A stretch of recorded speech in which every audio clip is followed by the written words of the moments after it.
so it's not all PowerPoint. But basically, I thought we could set. No, It was working earlier. there it is. Okay.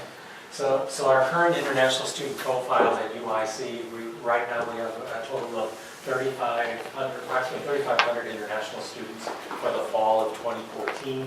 Comprises about 13.2% of the total number of enrolled students. About 2,919 international graduate professional students make up over the 38% of all students, and then they represent 114 countries. So we're giving you the baseline so that you kind of see where we're going here.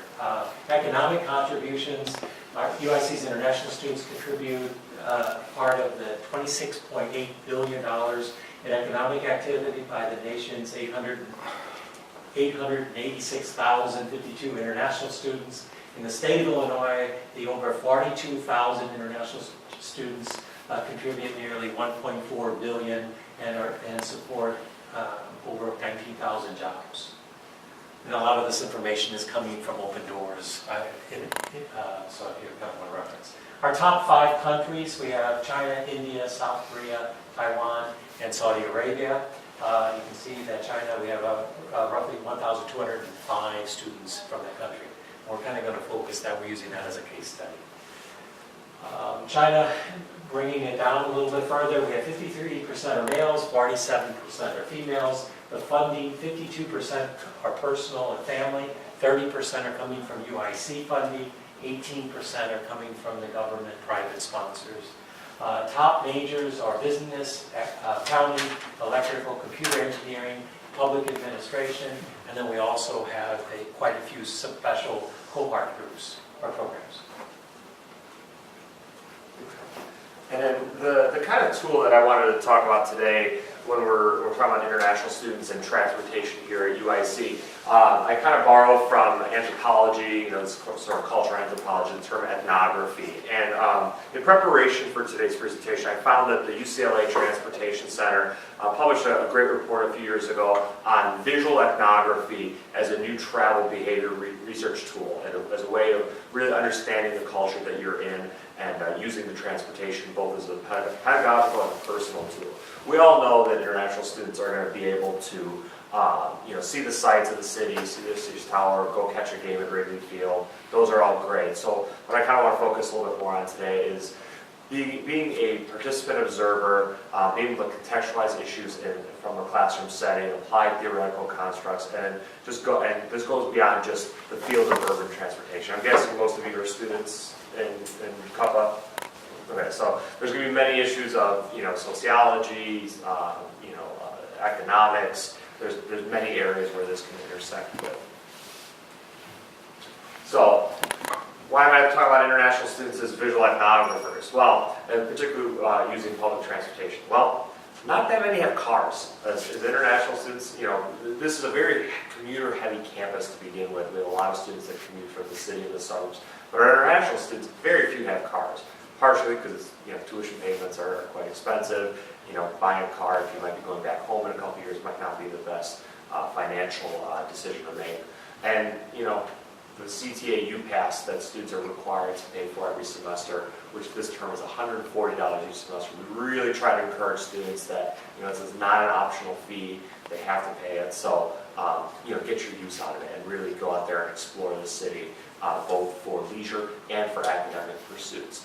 And then because Chicago's an urban area and other cities like ours, they're easily navigable by public transit. It's a great pedagogical tool. For students that are in more rural institutions, this is a little bit of a challenge and something that they sort of lose out on. But from what we understand from our international students, from asking them, well, why do you come to UIC? Chicago and its urban flair is part of the reason. I'm seeing some nodding back there, so I'm getting some affirmation of that. And it really is part of the study in the States experience. A lot of international students want to come to America to learn, not just the stuff in the textbook and the classes, to really learn about the culture that they're in. And urban transportation is a great tool for that. So I want to talk a little bit about Chicago and the ways that international students can use urban transport as a pedagogical tool here in the city. It's something that's a little bit more accessible, for us since we all live here. But then kind of talk a little bit about a foreign example. So the first thing I want to talk about is settlement patterns. If you've looked at a map of Chicago and seen, some of the ethnic divisions of our city, you've kind of seen, where different groups will land. For settlement patterns, I have a great time-lapse video that NPR did a couple years ago. Hoping that, so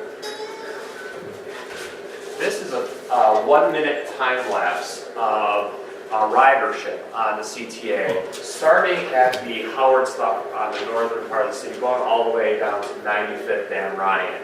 And you can see a different look at complexions of individuals that could point a little bit to the socioeconomic status of different parts of the cities, as well as some of the racial and ethnic makeup. For an international student coming from abroad, I don't think that's something that kind of shows up on the radar when you're looking, I'm going to apply to go to UIC. Just by taking a ride from the north side to the south side, you get to see a lot, in terms of socioeconomics, sociology, racial issues in this big city. So now they're in the loop.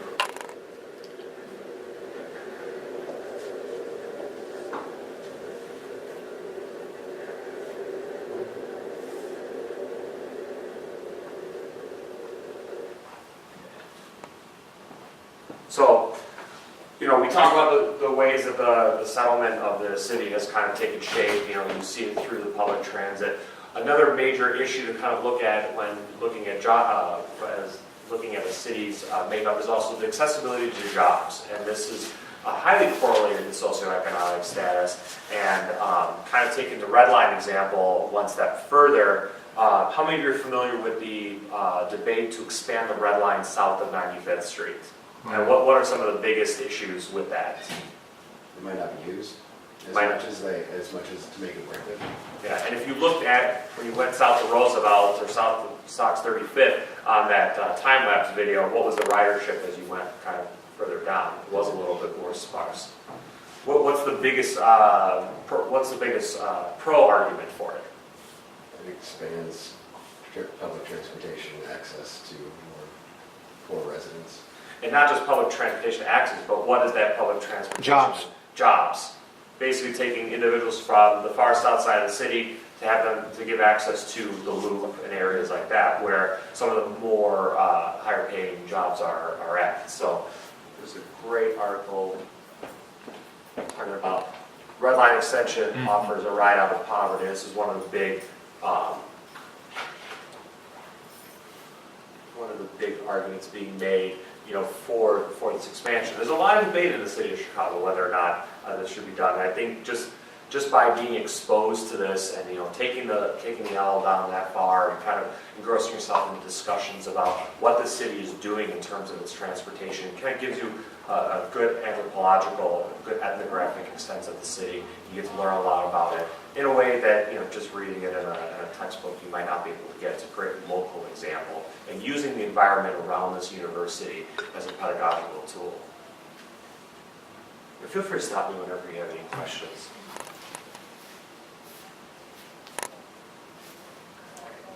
So, other issues that can be explored is, the compact nature of the city. Comparatively, the city itself is, quite compact, a high population density. You go to some cities across the world, urban sprawl is, pretty immense. And then you get these issues of this public transit reaching those areas. What's the average commute look like?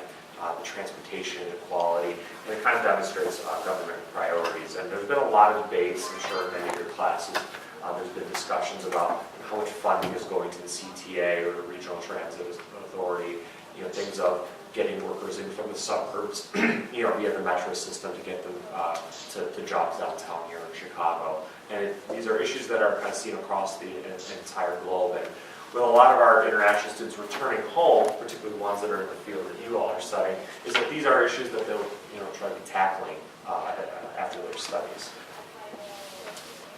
Now, I will give a little caveat to my discussion with Beijing. I have never been to Beijing, I'm not an expert on the city, but this is just a little bit through the research that I've done, as well as trying to compare it to the city of Chicago. And just an example of, let's say we have a student from Beijing that's coming here to study urban policy. They graduated with a master's degree here and they're going back home. So, what are some of the issues that they're going to look at? So if you look at the public transit system in Beijing, you probably don't see the same sort of racial makeup, across the spectrum, where you have, predominantly African American neighborhoods, predominantly Asian American neighborhoods, Caucasian neighborhoods. Beijing is 96% Han Chinese. You're not going to see much diversity there. It's just a matter of life. But what kind of diversity can you see there? Probably socioeconomic diversity. There are studies that show that there is a correlation between longer commute times equaling lower socioeconomic status, where it's much quicker to get to work. You're probably living in a more affluent neighborhood, much better access, faster access. So the study that I looked at showed that individuals that are considered lower socioeconomic status in Beijing face 16% higher transit times to their place of employment. So if we're kind of looking at how to reform systems of public transit, that could be something that would be looked at. And then again, the job accessibility, how far you're living will determine where you're going to try to find work. And the compact versus sprawl debate, if you're familiar with Beijing, I mean, it's getting bigger and bigger. I saw the statistics, it's just under 18 million people in over 16,000 square kilometers, where the city of Chicago itself is about 600 square kilometers. You see vastly different, sprawl, try to establish a system like the ALP to cover all the aspects of urban Beijing. I mean, it's a monumental task, and it kind of highlights a little bit of the transportation inequality. And one thing that the research I found showed about governmental priorities in Beijing is that there's been an emphasis on road development. As we know, the access to the roads means that you probably have a car, which probably means you're a little bit more affluent. There's been a big push on improving the quality of the roads, and in an era of competing resources, putting it into the roads or putting it into the public transportation system. So these competing priorities are a source of major debate. Imagine if Chicago had to try to fulfill a land area that size, it would be very, very difficult. For those of you who remember, if any of you have motor vehicles, last year after the intense cold and a lot of the salt was being used, a lot of the streets of the city, potholes, things like that, they're still, trying to get through that, and we're about to enter another cold season. A city like Beijing has a lot of those, bigger road issues because they're really trying to expand their road network as well. I'm a Japanese, and I never been to Beijing, but I have so many friends from Beijing. Yeah. And colleagues from Beijing, and I don't think they are really comparable to US or Japan, because their capitalist system is, nothing to do with real, legal system. As you know, basically development depends on government permits and planning and everything. It's really lots of corruptions going on, So, and also, in order to move in from rural area to the city, you have to have, huge barriers.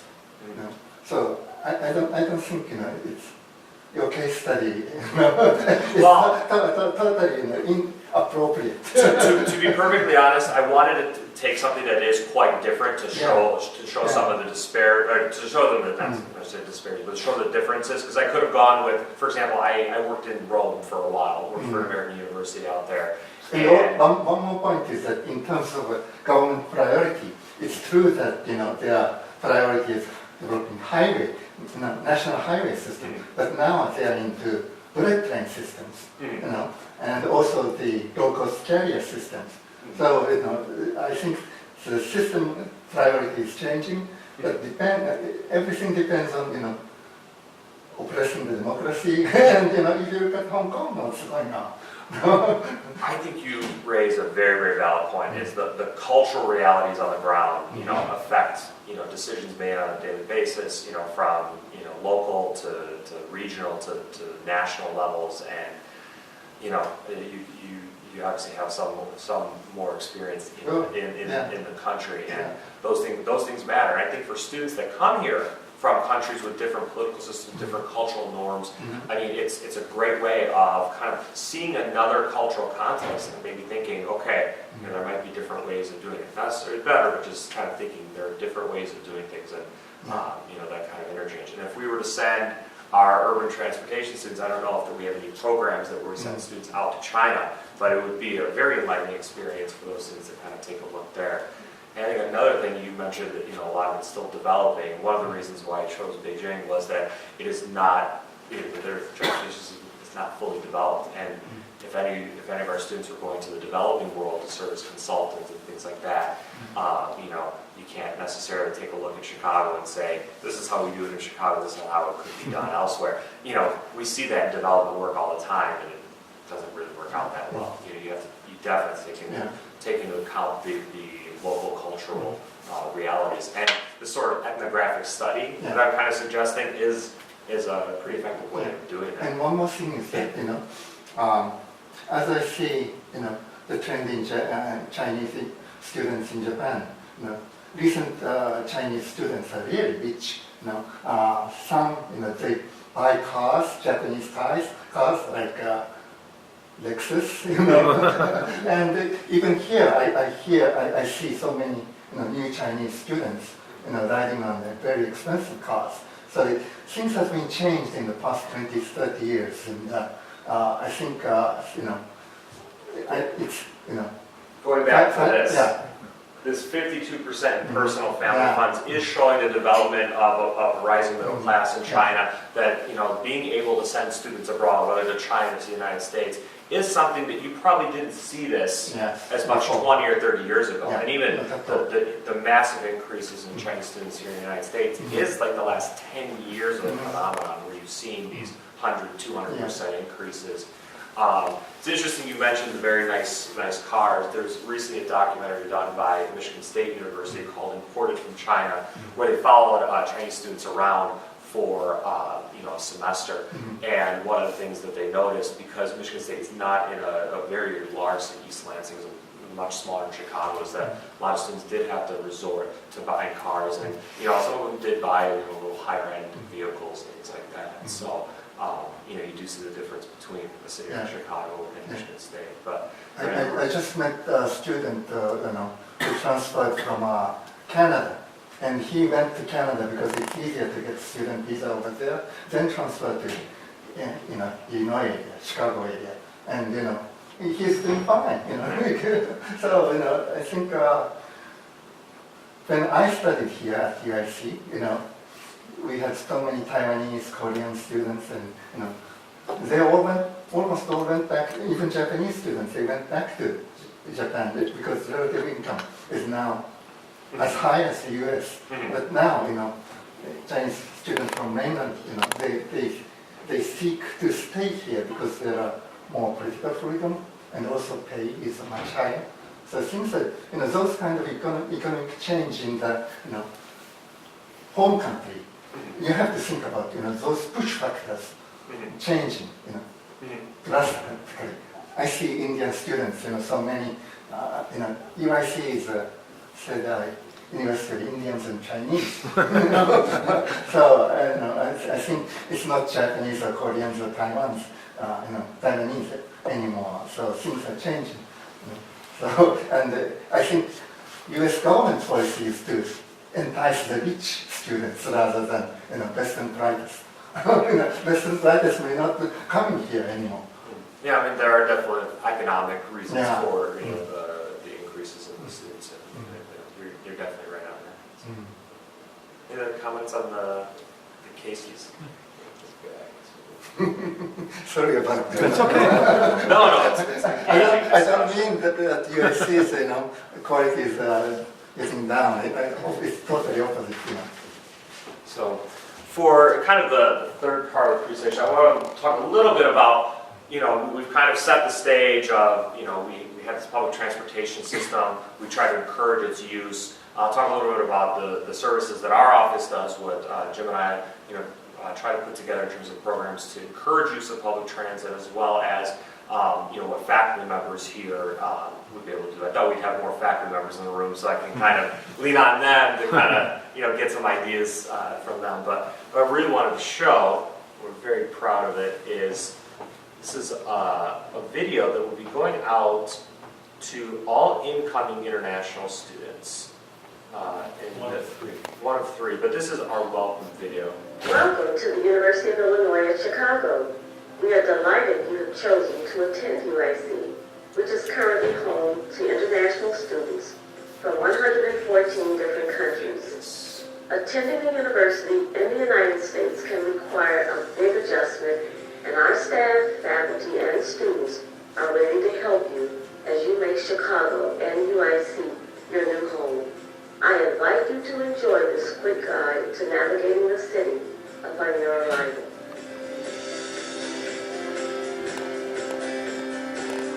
So you'll notice some of the points of emphasis that you'll see in this video that after a student's been admitted, we're already sort of highlighting. Bienvenidos a UIC. 欢迎来 UIC. مرحبا بكم في UIC. Welcome international students to the University of Illinois, Chicago.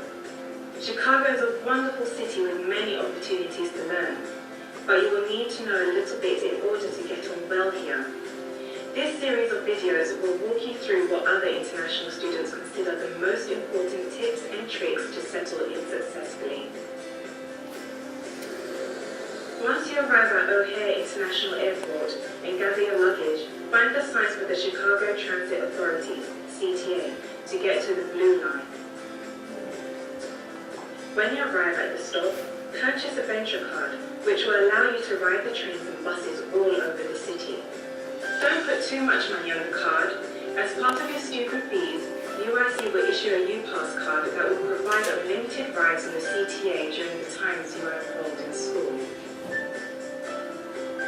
If you have too much baggage to carry, a taxi or car service can pick you up.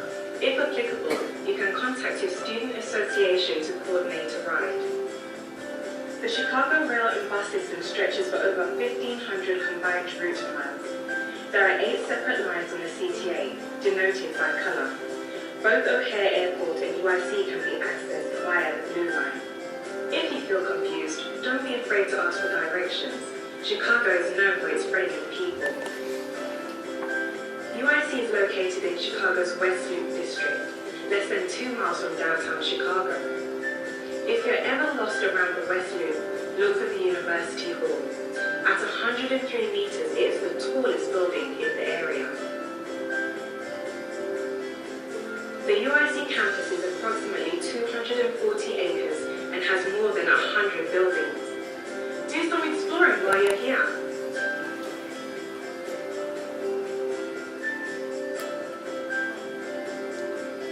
Thanks for choosing UIC and making Chicago your home. Welcome to UIC. We are thrilled to have you as part of a community of international students at the University of Illinois, Chicago. Welcome. So you see one of the highlights of this film is showing the Blue Line, trying to establish that connection with our urban transportation system as a welcome tool, to get students here. And I've never been in that situation where I'm the one coming from abroad and kind of thinking, I might think about the train system when I'm, applying to the institution, but, once the students are admitted, they kind of see this video and then instantly know that once they get here, that transportation network will take them to where they're going to be living and studying, and it's something that we hope that will help ease that transition here into the university. Is the video only in English? No. Interesting you say that. We are currently getting it translated into Mandarin Chinese, Arabic, Korean, Farsi, and Portuguese, Oh. because we are having an increase in Brazilian students. And once we have the last of the translations, it will be a closed caption type translations along the bottom, and this will be emailed to students as well be on our website. So, and there's going to be a series of videos. We'll have one about campus housing, one about like our programs, services, and orientations, and things of that nature. So I see you're kind of nodding. Yeah, Did you wish you had this one when you started? Yeah, and I mean, like, if the translation are not like takes time, the subtitles will be very helpful for the Chinese students or other international students, because like at first, like before we come, our English is not as fluent as we are now, so it will be very beneficial. I know so many like new students because I enrolled in the First Friend program for the 2 years, and many students like talk to me and they express their worries about their language because they cannot like understand the orientation pretty well, and they cannot understand the materials like that given to them, like about all the transportation, like about the campus, like yeah. So that would be very, very helpful. Yeah, and at that time I remember it was very like tough for us to find someone to pick us up at the airport because we didn't know there is a blue line, and we don't know like how to like go to the dormitory building or go to our rental like apartment like using the public transportation. So I remember we pay like $20 like each person like to those to the student association like who arranged the pickups for us like at the airport, and we don't have a cell phone like United States cell phone at that time, so it's like it's pretty like difficult for us to even like contact those persons who are coming to pick us up. Yeah, so yeah, I mean this would be very, very helpful. All of the videos and the content of the videos were actually, the ideas were given to us by focus groups of students. So that we're trying to capture as much, and as Ray will go through this too, is a lot of this has been revamped quite a bit. We've spread it out so that you're not absorbing it all in one day because of jet lag. We are going to try in the spring semester of doing a pre-orientation in the countries, the largest ones. And if that works, then hopefully that will catch on. But we're going to try sometime in the spring. There's a small group that comes in, and so we're going to capture those and see if we can kind of answer immigration questions even before you go there. Just one question here. Yeah, you will. In my case, I first came to UIUC in 1977, and at that time we had a very strong Japanese student and staff association. We had several Japanese computer faculty and econ faculty, and we are invited to their house quite often, so we didn't have to experience homesick. But the problem of those guidance is that they don't train you in terms of English. Asians are usually Chinese, Taiwanese. Our test score is very good. TOEFL, it's almost perfect. And also math was very good. But if you want to speak something or present something, you need to train. You need extensive training. And if you are age of 15, 10, it's easy to adjust. But if you're over 22 and if you're coming as a graduate student or PhD student, you need much more time, and you need native speakers to assist you. That's why I think when I meet with Chinese students in Japan, their Japanese is very bad. Even though their Japanese test score is good, their English is bad, and so so they tend to study under the native Chinese faculty member. So I think it's really sad that they don't brush up their English and build their ability as a global leader or players. So in that case, Indian students are much in better shape because their native tongue is English. So I think what you have to do is let the student take at least, 2 ESL courses and let them, write and present. Reading is easy. Reading is easy, and taking notes in the classroom is easy, and teachers are very kind and ask you questions. But if you want to, if you start when you start working in a group with natives and Americans, you have a handicap, and sometimes, one of my students was kind of a penalty because she didn't speak up in the group studies, and so I feel so sad to her because we didn't train her to in Japan to present herself or speak up in English, So that's, I think you have to do it. I'm glad you say that, because last year we launched for the first time graduate pre-orientations for our international students, where we didn't talk so much about the immigration piece, but we really try to focus on the academic success issues.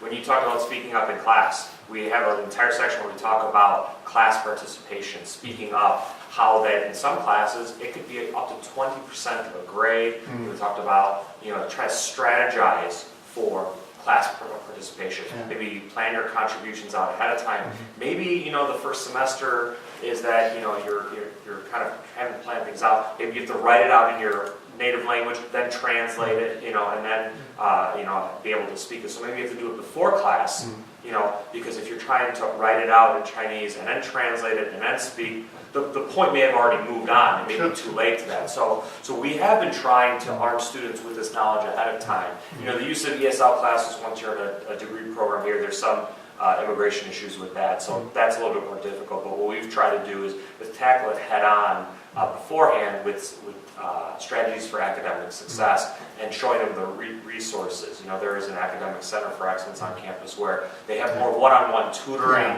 and things like that. Writing centers. Writing centers, exactly. That's the exact type of resources that we're trying to get our students to go to if they feel like they're falling behind, particularly in that first semester. That first semester is the hardest. You said coming over, trying to get used to. Not just first semester. One of my Chinese students who I sent him to UTC was accused of plagiarizing, because he didn't know, that was plagiarized. You are a walking advertisement for our program, because one of the other things we have a whole hour session. I don't know if it was for the year that you came in, where we